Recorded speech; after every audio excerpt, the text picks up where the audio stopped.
మనం చూస్తున్నాము ఎక్కడ లేని విధంగా సూర్యాపేట జిల్లా పోలీసులు మాత్రం ప్రత్యేకంగా ఎవరైతే సెల్ ఫోన్లు పోగొట్టుకుంటారో వాళ్ళని వాళ్ళ ఇబ్బంది లేకుండా వాళ్ళ ఫోన్లు రికవరీ చేస్తున్నారు. ఇప్పటికే మనం చూస్తున్నాము పలు దఫాలుగా బాధితులకు సెల్ ఫోన్ పోయిన బాధితులకు వాళ్ళకు అండగా ఉండి మళ్ళా వాళ్ళ సెల్ ఫోన్లు రికవరీ చేసి ఇవ్వడం జరిగింది. ఇప్పటికే సుమారు 1000 మందికి దగ్గర దగ్గర వాళ్ళ సెల్ ఫోన్లు తిరిగి ఇవ్వడం జరిగింది. సుమారు 10,000 నుంచి 50,000 వరకు పోయిన సెల్ ఫోన్లను కూడా తెచ్చి ఇవ్వటం అంటే మామూలు మాట కాదు. ఇక్కడ కొంతమంది మనం చూస్తున్నాం, విజువల్స్ చూస్తున్నాము. పెద్ద ఎత్తున కూడా ఈ రోజు బాధితులు రావడం జరిగింది సూర్యాపేట ఎస్పీ ఆఫీస్ కు. పెద్ద ఎత్తున కూడా సెల్లు రికవర్ చేసిన దాఖలాలు కనిపిస్తున్నాయి. మనం ఇక్కడ చూస్తున్నాము, ఇక్కడ బాధితురాలు కూడా ఉన్నారు, వాళ్ళ మాట తెలుసుకుందాం. అమ్మ చెప్పండి, మీది ఏ ఊరు, ఎక్కడ, మీరు ఎప్పుడు సెల్ పోగొట్టుకున్నారు? మాది తిరుమలగిరి స్కూల్లో నేను కస్తూర్బా స్కూల్లో వర్క్ చేస్తున్నా అండి. అయితే సంతకు వెళ్ళినప్పుడు సంతలో పోయిందండి అది సెల్. అరవపల్లి దగ్గరకు వచ్చినప్పుడు పోయింది. అక్కడ అరవపల్లి దగ్గర పోతే అక్కడ పోలీస్ స్టేషన్ లో కంప్లైంట్ ఇవ్వడం జరిగింది. నువ్వు ఊహించావా మళ్ళీ నీ సెల్ నీకు వస్తుందని? ఊహించలేదండి. పోయింది వస్తుందని చాలా బాధపడ్డానండి. ఎట్లా ఎట్లా పోగొట్టుకున్నారు మీ సెల్? సంతలో పండ్లు కొనే దగ్గర పోయిందండి. పండ్లు కొనేటప్పుడు అంటే నేను మర్చిపోయాను. ప్రజెంట్ ఆ పండ్లు కొనేటప్పుడు పక్కన పెట్టేసి పండ్లు వేరుకున్నాను, మర్చిపోయాను. మళ్ళీ కొద్దిసేపు అయినాక గుర్తుకొచ్చి మళ్ళీ వెతికినా కానీ దొరకలేదండి. ఎన్ని రోజుల తర్వాత మీ సెల్ మీకు వస్తుందమ్మా? ఎట్లా ఉంది ఇప్పుడు? 8 months గా వస్తుందండి సెల్ పోయి.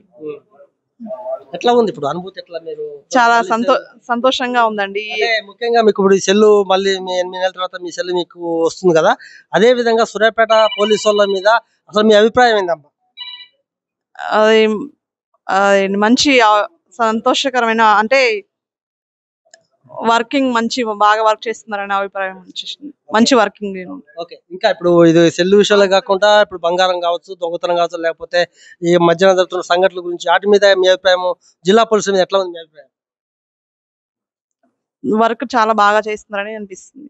దీని ద్వారా అంటే ఇంతమంది సెల్ బాధితులకి తిరిగి అప్పచెప్తున్నారంటే చాలా మామూలు విషయం అయితే కాదు.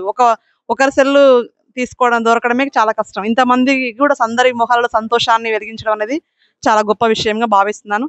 చాలా మంచి వర్క్ చేస్తున్నారని భావిస్తున్నాను.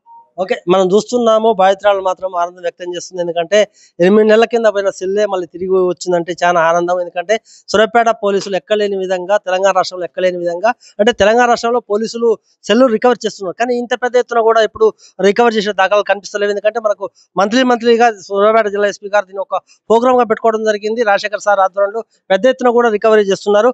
వందలాది సెల్లు కూడా ఇప్పటికే సుమారు అంటే 970 నుంచి 1000 మంది కూడా ఈ సెల్లు రికవర్ చేసి ఇవ్వడం జరిగింది. వీళ్ళ చెప్పేది ఒకటే, ఎందుకంటే ఇలాంటి సెల్లు మాకు వస్తున్నాయంటే ఖచ్చితంగా సూర్యాపేట పోలీసులు మాత్రం అన్ని విధాలుగా మాకు అందుబాటులో ఉంటున్నారు అర్థమవుతుంది. ఎందుకంటే ఈ మధ్యకాలం మనం చూస్తున్నాము, దొంగతనాలు కావచ్చు, స్నేచార్జింగ్ కావచ్చు, లేకపోతే మర్డర్లు కావచ్చు, అనేక విధాలైనటువంటి కేసులు కూడా పోలీసులు చేస్తున్నారు. సూర్యాపేట పోలీసులకు మాత్రం హ్యాట్సప్ అని కూడా బాధ్యతలు చెప్తున్నారు.